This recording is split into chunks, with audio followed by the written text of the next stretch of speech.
Hey brothers and sisters, Steve Monette here with another video in my Bible Prophecy Bite series where we look at Bible scripture, history, and current events that all point to the soon return of Jesus the Messiah. Okay, so for today's video, I want to talk about the mark of the beast, which is mentioned in Revelation 13. Now, this is one of those videos that I've really wanted to do for quite some time, probably close to a year now, I guess. But just never found the time to do it or get all of my thoughts on paper. However, with the release of the, shall we call it the VCCN, as Melissa from Midnight Hour Oil calls it, the timing may be appropriate. So, as we all know, there are numerous interpretations and speculations of what the mark of the beast is and what form it will take. Many years ago, we were told that it was going to be a chip in our hands, right here near our thumbs, right there. Now that everyone owns a cell phone, many people think that these devices are the mark of the beast because, after all, we use our cell phones to buy and sell pretty much everything on eBay and Amazon. But what does the Bible say? I mean, after all, that is the authoritative word on this matter. Should we not concern ourselves with the latest imaginative idea or theory that man has to say about this? At the end of the day, it doesn't matter what those theories are. What matters is, what does the Bible say? And to answer this question, I want to read 4 scriptures, and then I will briefly summarize those scriptures. So this is not going to be a long video, okay? In Revelation 13:16, we read the following. And he causes all, the small and the great and the rich and the poor and the free men and the slaves, to be given a mark on their right hand or in their forehead. Now, the he in Revelation 13:16 is the earth beast, okay? This beast is really a civil government or a kingdom. And we know that because the angel interpreted this for us back in Daniel, and I think that's in Daniel 7, if I remember correctly. But when we see the term beast, it's a kingdom or a government. And this government requires this mark, whatever form it may be in, to buy and sell or to engage in commerce. Now, many of you have written comments in my videos over the past few years telling me that this mark absolutely 100% has to be a physical mark in either the hand or in the forehead, because that is what the original Greek text indicates. In fact, one person wrote me last week and told me that the VCCN cannot possibly be the mark of the beast because it is injected in the arm. But okay. I'm not going to argue that point. But again, this begs the question, what does the Bible say? Would you believe that Scripture already defines what this mark of the beast really is? And it is not what you think it is. And to show you, let's start out by going to Exodus 13, verses 6 through 9. And in this case, the Lord is speaking to the Israelites. 7 days thou shalt eat unleavened bread, and on the 7th day shall be a feast to the Lord.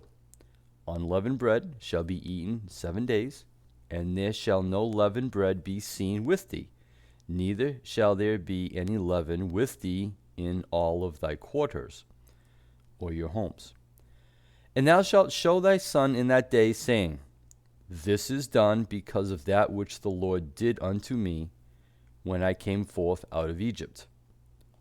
All right, listen up close now.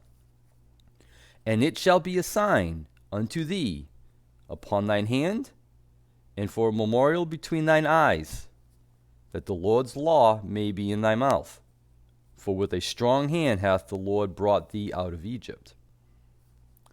So in this passage, we read that the Lord tells the Israelites that believing in God and following his commandments is a sign in the hand and in the forehead. All right, next scripture, Deuteronomy 6, verses 5 through 8. And thou shalt love the Lord thy God with all thine heart, and with all thy soul, and with all thy might. And these words which I command thee this day shall be in thine heart, and thou shalt teach them diligently unto thy children. And thou shalt talk of them when thou sittest in thine house, and when thou walkest by the way, and when thou liest down, and when thou risest up. And thou shalt bind them for a sign upon thine hand, and they shall be as frontlets between thine eyes. So once again, we read that believing in God and following his commandments is to be a sign in the hand and in the forehead. That's the area between your eyes, okay? For those of you that weren't familiar with anatomy. Okay, third scripture. Deuteronomy 11, verse 18. Therefore shall ye lay up these words in your heart and in your soul, and bind them for a sign upon your hand, that they may be as frontlets between your eyes. Right there, forehead. So there you have it. I have just shown you 3 scriptural passages that all prove that a sign in the hand and in the forehead is not some chip, it's not some cell phone, or some micro tattoo of sorts. It is a sign of believing in God and following his commandments with both your mind and your body or your hands. Okay, you're working. All right. By that I mean that we have accepted and we agree with and believe in the Lord himself and his commandments, and then we use our mind and our body, or our physical bodies, to follow these commandments. Okay. And in this life, we have a choice. Believe in Jesus the Messiah and follow his commandments, or believe in this earth beast government and follow his commandments. And if you follow the earth beast government and their commandments, then the mark of the beast will simply mean that you have chosen to reject God, and you have chosen to follow the laws of the government with your mind and your body. So as you can see, it comes down to a choice of who you're going to follow. You're going to follow God, or you're going to follow the government. The choice is yours and yours alone. So this is not something that you're going to receive a mark by accident. It's not the case.